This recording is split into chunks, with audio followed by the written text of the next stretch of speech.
Trotoar atau yang kita kenal pedestrian, seringkali fungsinya kurang memberi ruang kepada pejalan kaki. Bahkan, seringkali trotoar berubah fungsi menjadi tempat parkir dan PKL, sehingga mengabaikan hak para pejalan kaki.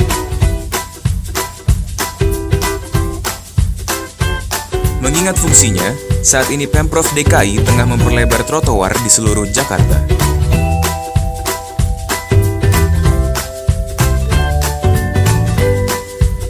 Selain diperuntukkan bagi pejalan kaki, trotoar memiliki nilai estetika bagi sebuah kota.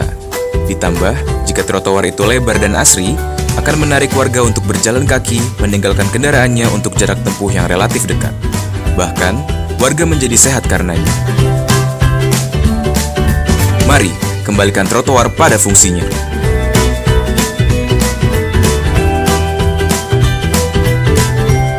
Harusnya sih tinggal persoalan dia minta kalau terjadi perselisihan dia minta di Singapura. Nah, kita sampaikan kita juga lagi mau cari ada dasar peraturan dari kepala BPN pengadaan tanah untuk kepentingan publik umum itu tidak perlu bayar notaris. Ini kan keberatan yang kita bebankan kepada pemerintah Inggris.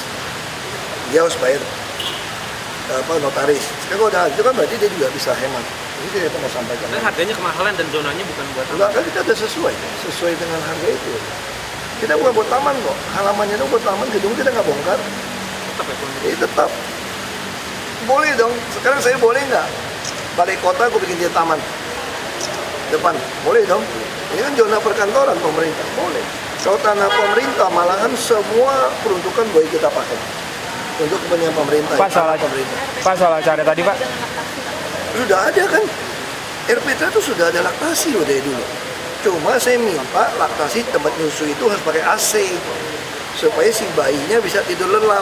Kalau kipas angin masuk angin gimana tuh bayi? Maknya masuk angin gimana keringatan? Coba kalau pakai AC, bayinya akan tidur. Beberapa udah lengkap AC. Cuma saya minta, saya nggak mau toleransi nggak ada AC. Alasannya adem kok Pak, ada angin. Kadang-kadang mati angin loh Jakarta. Yuk, nanti lagi yuk. Nggak tahu saya nggak urus, saya kerja aja. Cukup dulu yuk, makasih. Tanya ini bukan. Ikut. Tanya sama yang punya, ayo tanya sama yang punya. Ibu sini ibu. Ayo. Geseran dikit. Ya, sebenarnya tujuannya tadi bersama Bapak Gubernur, ya, biar masyarakat cepat mendapat informasi.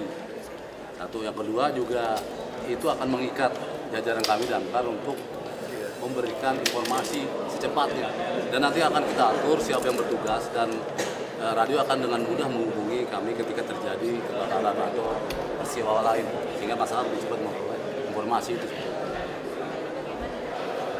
Ya.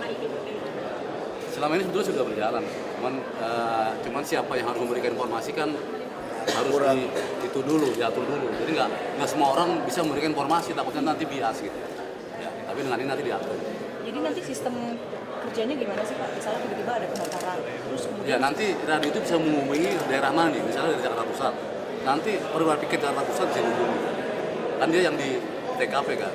Ya, berarti berdasarkan laporan masyarakat ya, untuk ya. Mereka juga akan usaha langsung lapor ke radio. Ya, gitu. Kan kadang-kadang radio kan belum siarkan ada kebakaran sebelum jadi besar kan. Nah kalau ada langsung dapat laporan kebakaran, otomatis mereka hubungi radio untuk siarkan.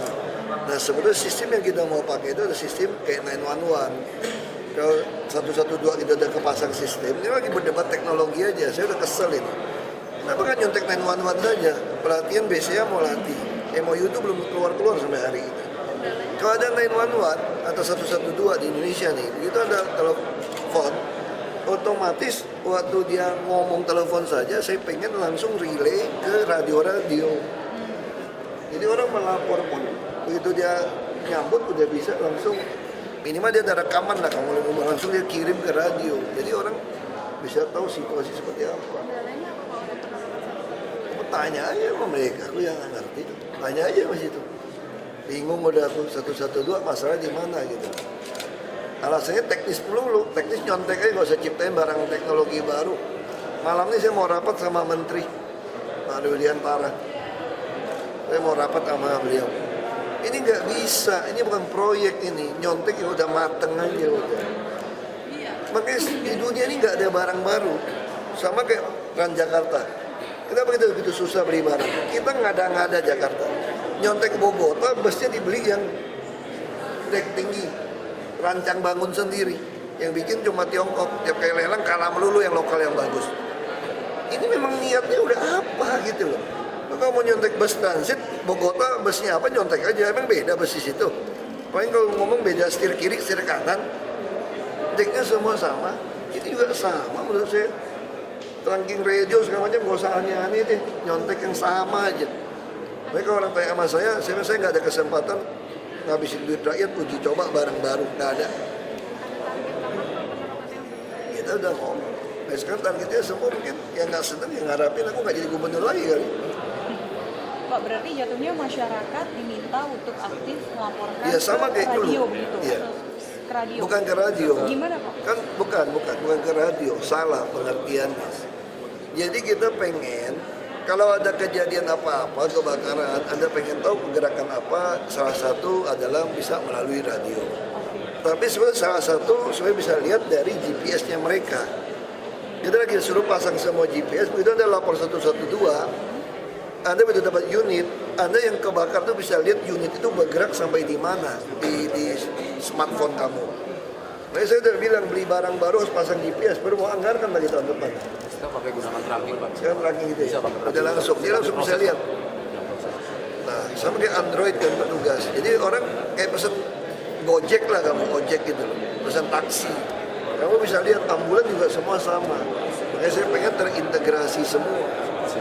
Di 112, sekarang orang lapor clue kan cuma laporan kerjaan apa-apa. Karena bisa lihat.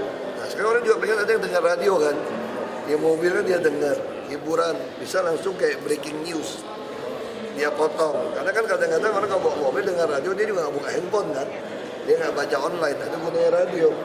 Orang sambil kerja pun nggak semua orang radio kenapa bisa bertahan? Nggak semua orang nonton TV juga. Kalau radio kan kita bisa sambil bawa mobil dengerin, nggak tahu kerja dengerin radio, nggak mungkin nonton. Nah kadang-kadang sambil kamu kerja kan kamu nggak bisa tahu berita. Nah, situ gunanya radio yang sering dengar itu ada breaking news. Nah, breaking newsnya kan masih ada sistemnya. Bukan udah kebakaran, udah online di mana-mana, radio baru ngomong gitu loh. Nah, harusnya mereka langsung ngomong, nanti linknya kemana? Di scoop. Saya udah bilang sama di scoop juga, yang perlu dikawal itu adalah mobil pemadam sama ambulan, bukan gubernur. Gubernur nggak usah dikawal, macet mah naik busway aja, naik Transjakarta aja gitu loh. Nah, ini yang penting dikawal. Dulu ada yang meninggal kan, gara-gara nggak dikawal kan, tabrakan antar unit. Karena banyak masyarakat udah nggak ngerti. Nah ini sistemnya harus terpadu gitu. Kita ngomongin bukan nggak ngerti kok, saya ngomongin saya pikir pembangkangan aja. Sengaja ngulur waktu, saya selalu bilang ngulur waktu aja. Nanti kan mau ikut tambah ya tinggal nambah aja, udah ada format mah gampang. Tinggal tambah aja. Pak Ahok, biasanya kan kalau breaking news radio ini diharapkan menjadi informasi untuk masyarakat, bukan untuk petugasnya sebenarnya. Oh, kalau petugas kan enggak, petugas kan dia punya tracking radio. Jadi semuanya ada radio, langsung tahu. Berarti jatuhnya nih Iya, informasi untuk jadi masyarakat. tracking radio pun fungsi GPS juga sebenarnya. Kita bisa tahu pasukan kita di mana. Sama kayak kita tahu dengan sapu kita tuh dengan handphone Android, saya tahu posisi di mana. Sama kayak petugas di sub kami, saya tahu posisi di mana. Tinggal buka aja kita lihat.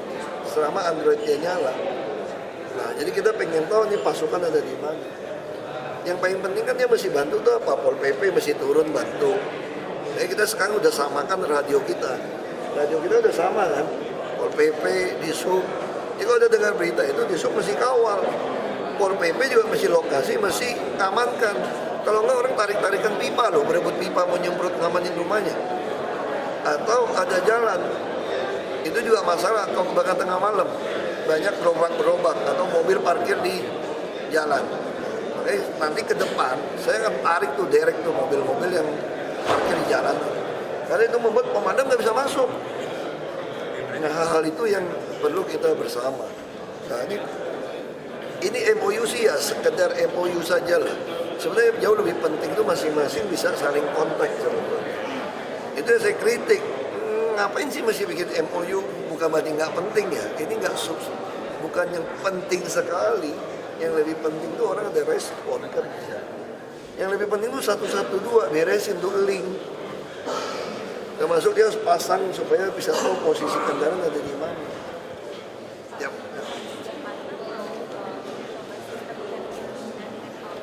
Udah mulai pasang. Saya kan udah mintanya dari tahun lalu, kan ganti direktur kan. Saya ingin Transjakarta itu fungsinya bukan hanya melayani koridor busway. Itu terlalu ngaco kalau cuma itu. Transjakarta itu menguasai seluruh rute bus. Jadi semua bus dipaksa ikut Transjakarta.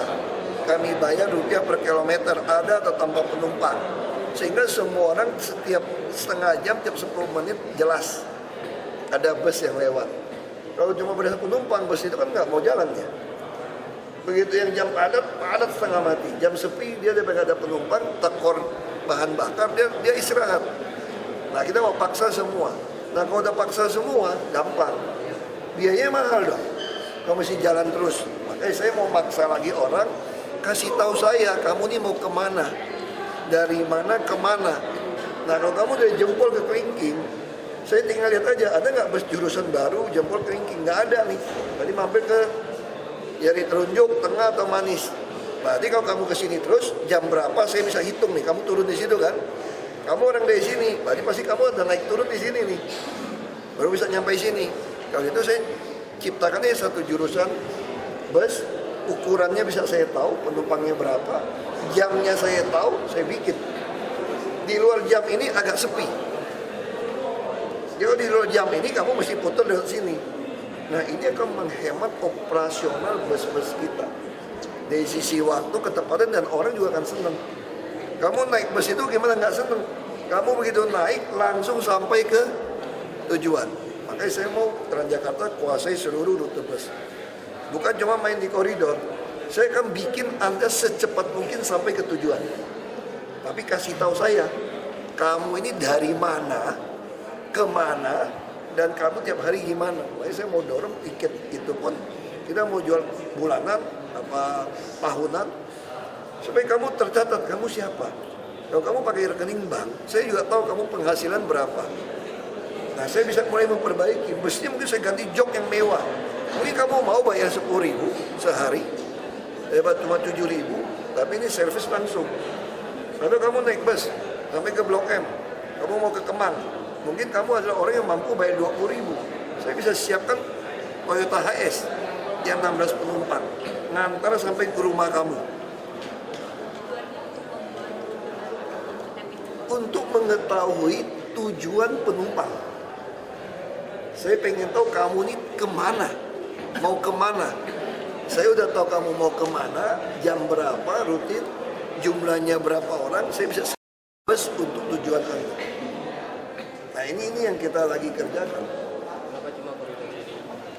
Bukan koridor satu, seluruh Jakarta.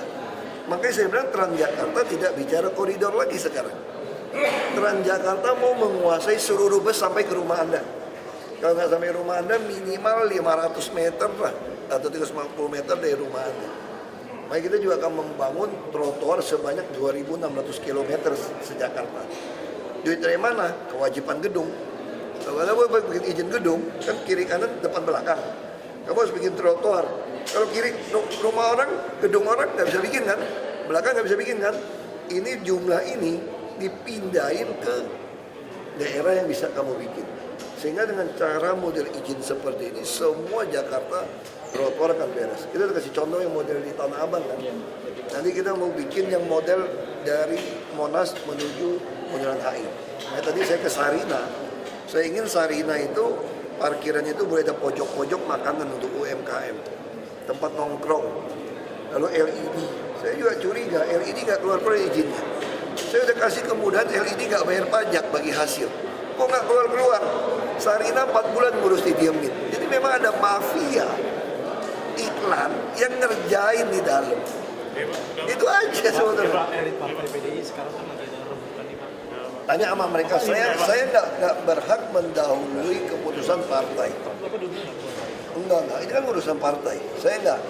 Bagi saya, kita udah sampaikan, saya 3 partai. Saya merasa dari dulu masih cocok dengan Pak Jarod. Saya yang pilih Pak Jarod dulu. Padahal ketika itu saya berhak menentukan siapapun wakil saya. Saya merasa Pak Jarod pengalaman di Blitar, saya ajak sampai hari ini masih cocok. Saya bilang ke PDIP, mau mencalonkan kembali nggak kami? Kalau mau, ya Anda proses. Tapi Itu itu aja. dukungan pribadi Bu Mega itu seperti apa Pak? Kalau pribadi, urusan pribadi dong. Ini kan mesti apa? Politik kan ada mekanisme. Pak mau ada konversi Taman Lembang benar nggak dari teman Ahok? Itu mungkin 3 partai kali, saya nggak tahu. Risma kan hari ini datang juga ke Jakarta. Itu 3 partai. Saya nggak tahu. Kamu tanya sama partai. Politik sore aja ya.